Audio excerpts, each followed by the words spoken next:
all properties are good and all properties are bad, depending on what your goals are. What has been some of the hardest things about entrepreneurship? I've never seen anybody succeed dabbling their hands in 10 different things. So would you advise people to start businesses with their friends? No.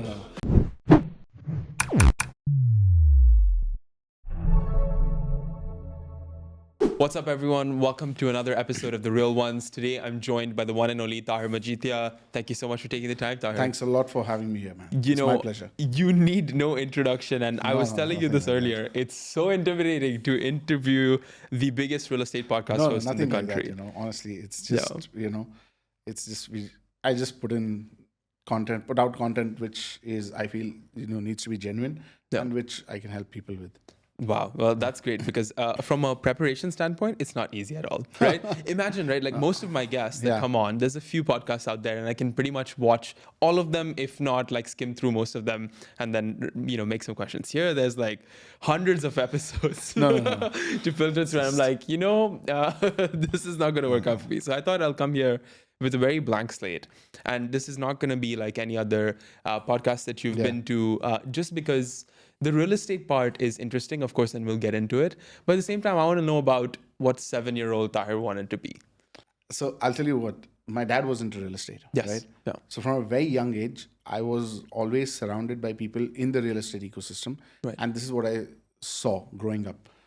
So even as a child, I was always, very fascinated about real estate. And when I say real estate, it's not just about real estate as broking as a part, but a lot of people, when you talk, when you say you're in real estate, people just think of real estate brokerage, but real estate on the whole is, is very big, right.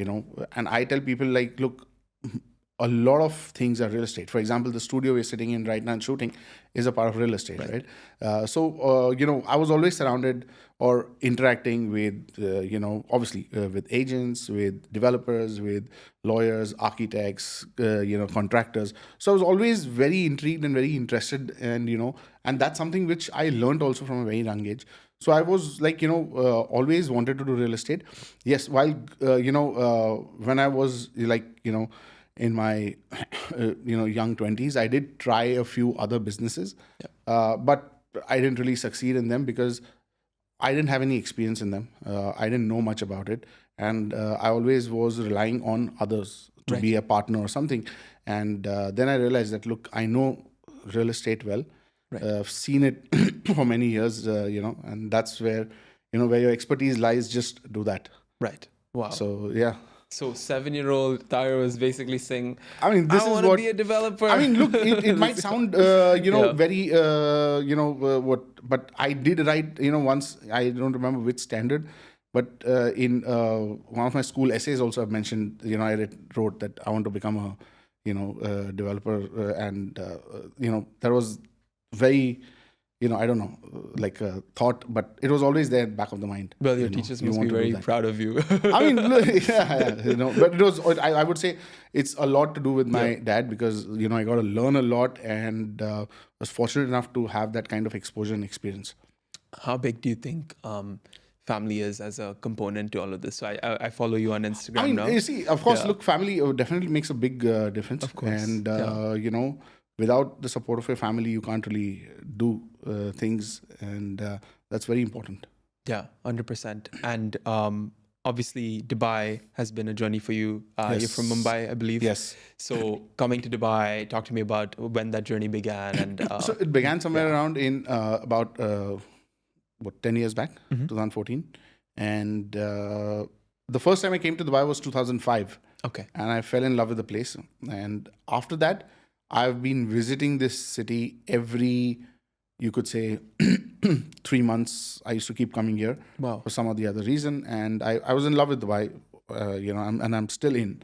So, but, so I always wanted to come here and wanted to do something. Yeah. But obviously I had, my business back in India and stuff, which I could not really exit and not really move. But then, 2013, 14, I got an opportunity where I could actually move and start something in Dubai. And it's been great. Awesome. I can say that. So what's your one go-to thing that you do that nobody knows about in Dubai, the staple things, No, I mean, no, it's not that, now, I mean, if you would have asked me about this question 3-4 years back, yes, there would have been many things which nobody knows about. But today with Instagram and all, everybody knows. Everybody knows Yeah. everything. Okay, so no Karak runs, nothing like that. No, nothing like that. Okay, that's cool. So, real estate and Dubai as an investment opportunity is something that everyone talks about. So obviously you have the podcast, you have the biggest, podcast, but you also have Prime Capital, I believe, right? And you're the managing director of Prime Capital. Yeah. How is Prime Capital looking at real estate? Because you mentioned even before just now that it's not just about brokerages and things like that. It's about the whole thing, developers, construction, and all of these kind of pieces. What does Prime Capital do? So, we as a company at Prime Capital, obviously Prime Capital is a boutique brokerage firm. So we help clients invest or buy their dream homes in Dubai. But what we do is we don't just try to sell what we have, or we don't just focus on one particular type of a property or a area or a developer. What we do is we always try to understand what the client's requirement is, what the client's goal is, especially when it comes to investing. The most important thing is all properties are good and all properties are bad, depending on what your goals are. Right? And I tell this to all investors, especially investors. Look, when you're an end user, okay, it's different. Your needs are totally different and they are very specific. That, okay, you need an apartment or you need a villa, you need in this specific area because your kids go to school here or whatever, So that time your needs are very specific. But when you're an investor, when you're investing, right, then what the most important thing is to understand what your investment goal is. What do you want to do? Do you want to buy this property today and sell after 2 or 3 years and get capital gain? Or do you want to buy and keep this property to get good rental returns? Or are you buying off plan to sell it prior to handover? What exactly your goal is? Right. What is your purpose? Based on that, we give them solutions that, okay, look, this is a good strategy to invest in these kind of properties. This is what you should be doing. It's like, when you go to a doctor, you can't tell the doctor, give me the best medicine, right? You need to tell what's wrong with you. Is your arm paining? Is your leg paining? What's wrong with you? And based on that. So the same way when it comes to investments, you need to be very specific and you need to tell, you need to have your goals in mind that this is what you want to do with this. That this is a target. Okay, if you're investing, say 2 million dirhams, 5 million, whatever amount, what is your target? Okay, I want to invest this money now and I'm looking at 30%, 40%, whatever growth. And based on that, then you select the kind of projects. Got it. So that's what we at Prime Capital do. Along with that, we do a lot of advisory for a lot of high net worth clients. And when I say advisory, means we do a lot of advisory, which we can't really speak much about because I am under NDAs from some clients, where we do advisory on people. I have some clients who have, who own multiple buildings, which is their rental portfolio buildings. There are clients who've built, multiple buildings purely for rental portfolios and some other properties as well. So we do a lot of advisory where we tell clients, okay, this is what we should be doing. This is a good area. This is where, if you are looking at a bigger investment, you could, probably get the best maximum returns. And at the same time, we've now just started 2 small developments on our own, which is 2 villas in Nadal Shiba Gardens, and we're looking at more, inshallah, soon. How's that feeling for you? Because it's good. It's good. It's exciting. Yeah. And a lot of I would say it's more of a passion project for us as of now. Yeah. Than just a project for profit, because it's one of our first projects. So under our own name. So yeah. That's really cool. So what are the 3 emerging, or rather the 3 important statistics that, a lot of people should keep in mind about Dubai real estate when evaluating this market? Number 1, they need to see the occupancies, right? Whichever area or wherever they're actually looking at investing, look at the occupancy of the area, study what's coming in, what's existing, and what are the current prevailing rates. This is very important, because if, for example, you're investing into a community which is already built and there are probably, say, very few units yet to come, So then, once this community is complete, there's going to be a good upside to it, because then there's nothing new coming. But there's a community where there are probably, which is say only 30% built, and there's still a lot to come. That means you're getting into that community. Think of long term, Right. So one is obviously, this they need to see. Second thing, the developer and developers' past reputation and projects. I tell everybody, don't just go by the brochures or anything, because I haven't ever seen a bad brochure of any developer. Okay, I've never seen a bad brochure from any developer. Yeah. Okay, so brochures, everybody will make the best, Right. but it's the product which you need to see. And it's very simple. You go into whichever developer you're looking at buying, and if they've developed projects before, why don't you just walk into any building lobby of theirs, which is probably 6, 7 years, 8 years, 10 years old, and you'll come to know in 5 minutes. You don't even need to go into the apartment. You just walk into the building, you see how it's kept, and what it is, and you'll come to know. So reputation of the developer, this is second thing, I would always recommend that buy into a good developer, a good development, because you're investing or you're staying, you want your property to appreciate over time and not depreciate. Right. So that is one thing. And number 3, I would always tell people, research well. Right. Do your research. Don't over go with research, because some people go too much into research, but look at the markets well, and also align yourself with what Dubai's vision 2040 is. That's very important, because if you don't know what the city is planning to do, you'll never understand why it's happening. So if you know what the end goal of what the goal for the city is, then it makes investing much easier to understand that why you should put in your money in a specific area or a specific type of property, and what you can expect in the future. Got it. With respect to the second point that you said, I've seen you actually on Instagram sort of go to these places and shoot in front of the places. Yeah. So you literally visit these sites as it's being constructed. Look, what happens is, it's end of the day, whether, I'm buying for myself or I'm selling it to my investors or an end user, whoever, right? One thing which is really important is to sell the right product. And this is what I've always believed in. If you sell the right product, even if there are delays, markets go up and down, whatever, if you've got a good product, end of the day, the client is happy. Right. And that's what, for us in real estate, for us to actually grow our business, that's very important. And that's why I always like to go and see what the developer's doing. Got it. Just don't go by the brochures and plans, no. Right. So you do a range of things, development, brokerage, sales, etc. There's also people that work with you. Yes. How many? If you don't mind. We're right now about a team of a company strength is about 15 people right now. Yeah. And we're looking at growing slowly. So what does it take to be a part of that growing team? I mean, look, it takes one is it's like, you have to make sure your team grows. That's the most important thing. And nothing gives us more satisfaction and pleasure than seeing our team members grow, because when they grow, we automatically grow. So that's what our goal is, and that's what we look in for anybody coming into our team, that we don't just want someone for the sake of it. Money, a lot of people can make. The goal is not just to make money, but is to provide clients with proper advisory, proper service.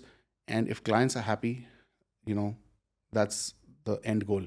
That keeps your company growing. And that's what we've been, fortunate enough that, most of our clients, whoever they bought with us, they're happy, they made money, and that's important. What's interesting is you didn't mention that they need to be able to create content on social media or anything like that. Look, I'll tell you what, thing? There are two things. Creating content on social media, I obviously encourage everybody to do. Right. But at the same time, maybe not everybody wants to do, right? Though, yes, I myself create a lot of content on social media. But is that the only way to grow business? No. The answer is no. I mean, yes, it has worked really, alhamdulillah, very well for me. And I do encourage a lot of people to do it. But is that the only way? No.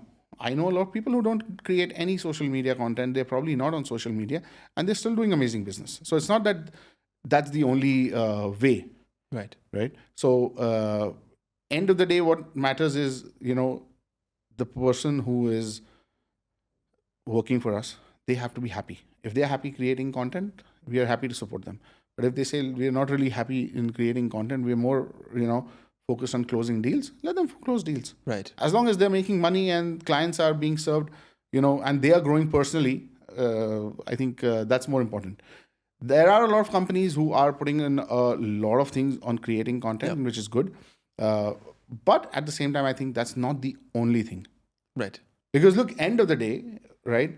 You create content, you grab attention, a person contacts you. If you're not able to service the client well, all that you've done is of no use. Because then the client's going to go to someone else and buy. Right. I had Fahad on the podcast, and he was saying the exact same thing. Yeah. Maybe he heard it from you. I don't know. So he was talking about it's fine if you can go viral as much as you want, but if you can't Exactly. I service tell it, people, doesn't look, matter. going viral, what's the point? Yeah. Okay, you go viral, fine. You make something, really funny or something. You might go viral, or you grab people's attention, but it has to be the right attention, right? You don't want to grab the wrong attention.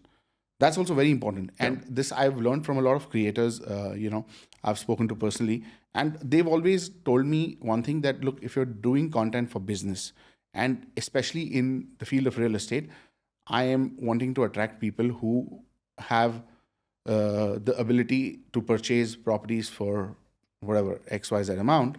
So I'm not trying to sell a drink or a burger for 20-30 dirhams. Okay, I'm trying to sell properties which could be from anywhere from 1, 2, 3, 5 million dirhams going up to 100, 200 million dirhams.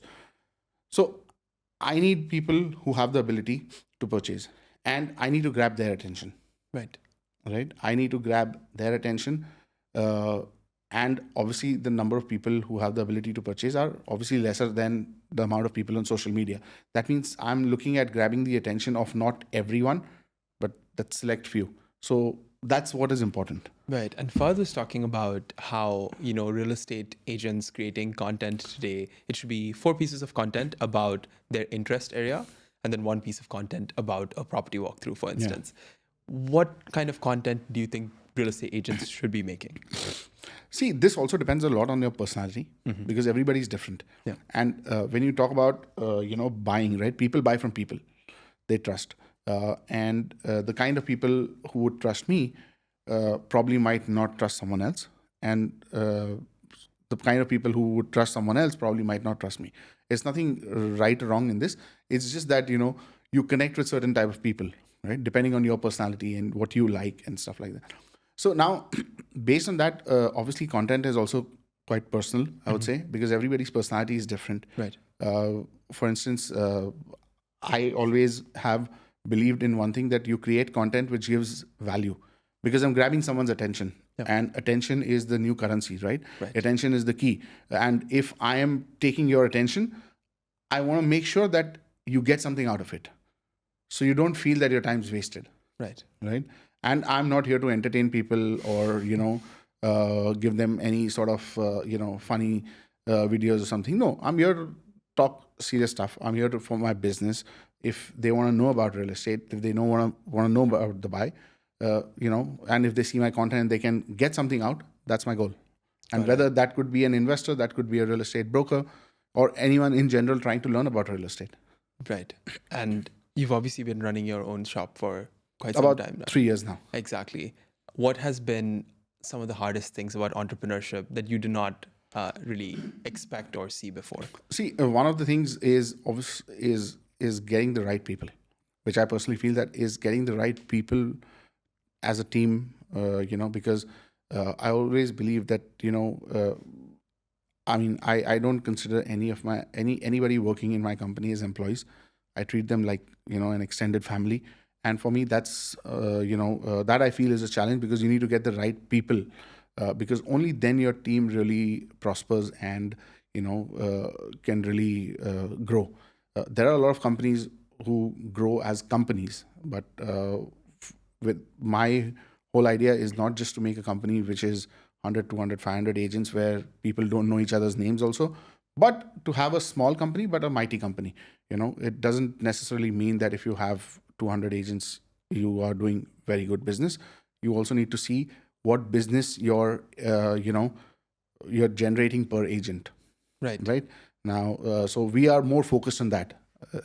So that's one of the challenges which we face, that getting the right mix of people. Got it. So that is one thing.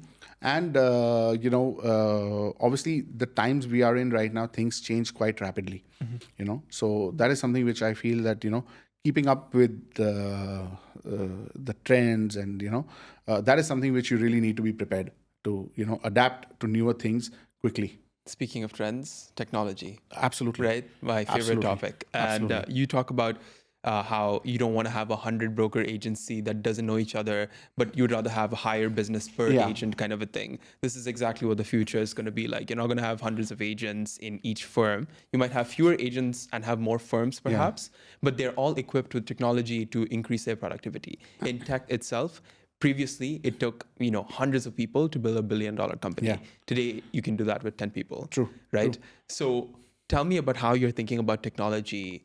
Look, the way tech and AI is going, I feel we need to use this as much as possible and leverage it as much as possible. But at the same time, I feel with the tech, there needs to be a certain human touch, especially with real estate, because real estate is one of the, in my opinion, it's one of the most expensive purchase a person makes 100%. In general, right? I mean, yes, they could go and buy a $1 billion company. That's a different thing. That's buying a business, right? But for your personal use also, if you buy something, one of the most expensive things you would spend your money on is real estate. So I feel that somewhere there needs to be a personal touch, but at the same time, we need to leverage technology as much as possible. And how should brokerage owners train their teams to look at this? Like, should they be searching for new tools all the time? Look, or they need to invest in training. Right. That's something very important. Yeah. You need to train your agents how to do things, how to use technology, and how to leverage technology. That is something very important. Right. I mean, that is something which even we are actually, kind of trying to implement as much as possible, that we can use as much tech as possible to enable our agents to do more. So what does that look like, right? Like, because we talk about AI, we talk about technology. It's very like big, big terms, and it could mean a lot of things, right? People say they use AI and it's as simple as using ChatGPT, right? But there's also AI in the context of people are using, not in this market, of course, AI for cold calling, AI for chain messaging, so many different avenues for it. What do you specifically think is the highest value piece of technology that you are using today? Look, right now, if I see, obviously social media is the highest value, for us. Apart that, good CRM system, very important, because you need to follow up. If you don't follow up well, you're not going to close deals. So that's something which is very important. On top of it, I think, automation is something which, you need to have for a lot of things. And with newer, in today's time, you have a lot of tech to do a lot of automation. And that is something I think a lot of people need to focus on.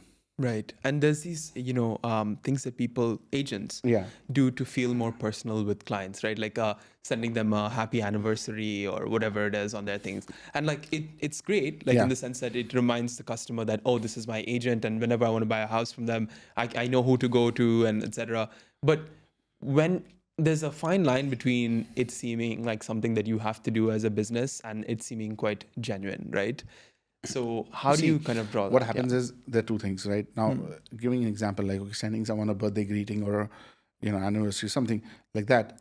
Two things. One, when you send an automated email, 90% of the people today know, okay, they've fed it into the system and the email comes automatically, right? Yeah. So that I feel, at least I feel personally, I could be totally wrong.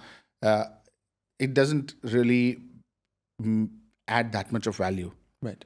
Now, instead of that, if the person actually calls, right, or drops a nice text, that I think would be still a better impact, because then it's like, oh, the guy remembers. Yeah. Right. So I feel that is something which is more, yes, the tool can remind you, look, this is the thing. Today, this is the event, this guy is celebrating his birthday or whatever. And you can give, just remove a minute and call the client and just, wish him. That really makes a big difference. Right. And this is not real estate related, but what advice would you give your 21-year-old self? One is I would definitely learn more. At a younger age, I felt I probably knew more, but then later on I realized, no, I need to learn more. That is one thing, definitely. Second thing, I would also take risks in a calculated manner, right? Because sometimes risks pay off, sometimes they don't. So you need to take a calculated risk where you always assess the situation well. And thirdly, go all out on doing what you know. If you know you're good at this one thing, just go and do that. I think that's big. I think most people try to. I've never seen anybody succeed dabbling their hands in 10 different things. No, if you know one thing, you just keep doing that. Just do that. I feel like this new I see this new generation, sort of keeps getting pushed these ideas of have 7-8 different streams of income. And different streams of income is different than doing what you do. Of course. Okay? Yeah. Now, if I'm doing real estate, I'm doing only real estate. Now, if I go and invest in something and that gives me some return, that's a different thing. Sure. But that should not become my priority. My priority is doing real estate, Right. Because that's my bread and butter. And I need to make sure that goes, I do as much as possible in that. So if I keep doing that, rest all keeps, happening. Right. I think Cody Sanchez says this, where she says that if you only have one way of earning, and it's just like you've spent all your time focusing on how to diversify your wealth and get different income streams from investing, you've not spent enough time earning in the first place. First, right? you create that wealth with one thing, then you think of diversifying. Exactly, right? Like, and that's the problem. I think everyone's thinking of diversifying too soon before they have. No, people one think, thing I see this, and at a young age, I've also tried this, and I failed a couple of times, and I realized that look, what do you know? Just keep doing that.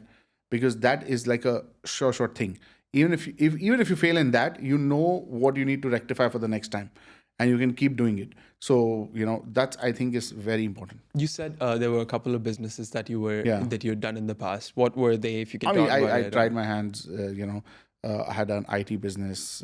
I also partnered up with some friends to do a restaurant and stuff like that, but didn't really work. And would you advise people to start businesses with their friends? Yeah, why not? Okay, that's not an issue.